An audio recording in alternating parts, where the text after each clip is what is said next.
मैं बहुजन समाज पार्टी की तरफ से अपनी बात रखने के लिए खड़ी हुई हूँ और अपनी बात एक प्रसिद्ध वाक्य से शुरू करना चाहूंगी कि सखी सैया तो खूब ही कमात है, महंगाई डायन खाए जात है। महंगाई की मार से आज हर वह व्यक्ति पीड़ित है जो आर्थिक रूप से कमजोर है।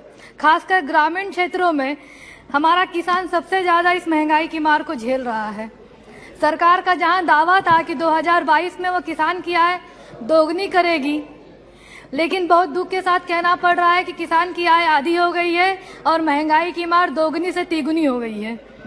इसी महंगाई में आप लोगों ने बच्चों की पेंसिल, रबर, शॉर्पनर और अन्य जरूरी सुविधाएं और चीजों को भी जीएसटी लगाकर महंगा कर दिया है, जिसकी वजह से एससी, एसटी, ओबीसी तथा सामान्य वर्ग के गरीब छात्रों को अपनी पढ़ाई बीच में ही रोकनी पड़ जा रही है और उन्हें अपनी पढ़ाई को छोड़कर दूर बड़े शहरों में जाकर नौकरी करने पे मजबूर हुआ जा रहा है ताकि वह अपने परिवार का ख्याल रख सके। इसी बीच में यूक्रेन और रूस के बीच में चल रहे युद्ध के कारण ईंधन, खाद्य तेल और अन्य घरेलू सामान की कीमतों में भारी वृद्धि आई है।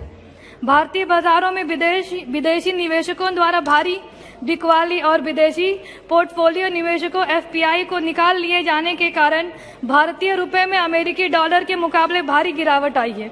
29 जून 2022 को यह आज तक का सबसे निचले स्तर का रिकॉर्ड है, जहां $1 की कीमत 69.03 रुपए हो गई है। क्या यह सच नहीं है कि किसी भी देश की मुद्रा डॉलर के मुकाबले में अगर गिरती है तो अंतर्राष्ट्रीय जगत में उस देश की साख भी गिर जाती है?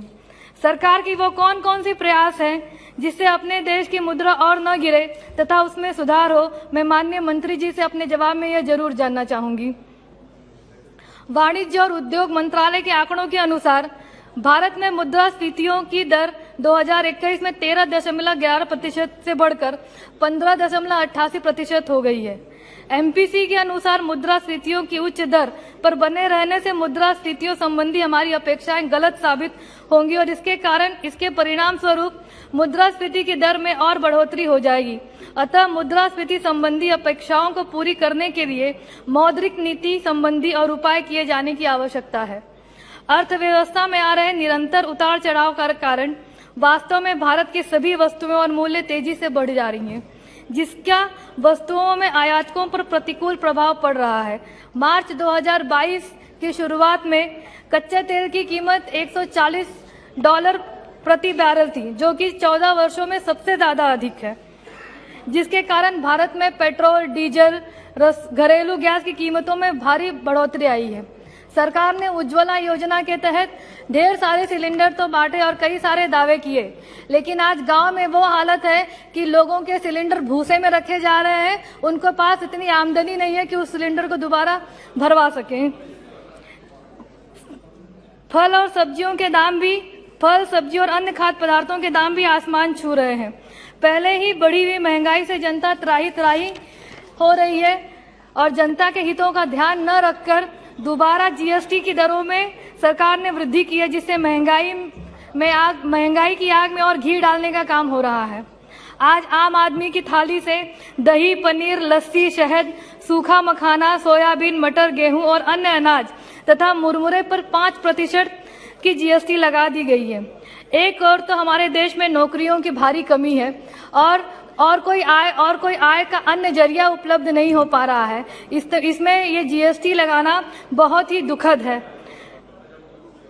अभी कोविड-19 के प्रकोप खत्म नहीं हुआ है, बल्कि दूसरी तरफ मंकी पॉक्स का भी वायरस अपना पैर तेजी से फैला रहा है हमारे देश में। इसमें सरकार ने अस्पताल और उपचार क्षेत्रों में भी जीएसटी लगाकर आम आदमी को और परेशान करने का ही काम किया है। डायलिसिस पर जीएसटी 5% से बढ़ाकर 12 से 18% कर दिया गया। पेसमेकर पे जीएसटी 5% से बढ़ाकर 12 से 18% कर दिया गया। लेंस और आई ट्रीटमेंट पर जीएसटी बढ़ाकर 9% से 12 से 18% कर दिया गया।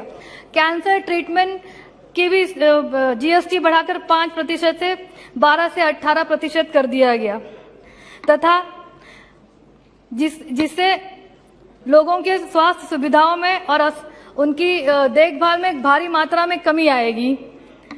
मैं माननीय मंत्री जी से ये अनुरोध करना चाहूंगी कि माननीय मंत्री जी मेरे बताए हुए बिंदुओं पर पुनः विचार करें और देश की गरीब, असहाय तथा आर्थिक रूप से दबे कुचले लोगों के हितों का ध्यान रखकर सभी क्षेत्रों में बढ़ी हुई जीएसटी दर को पुनः विचार करने का प्रयोग करें तथा पेट्रोल, डीजल, रसोई गैस तथा अन्य खाद्य पदार्थों पर लगाए गए दामों में कमी करें। साथ ही साथ यह भी अनुरोध करना चाहूंगी कि जो शमशान और शवगृह पे उन्होंने जीएसटी लगाई है, इसे एकदम खत्म करें। इसी बातों के साथ मैं अपनी बात खत्म करती हूँ। बहुत बहुत धन्यवाद। जय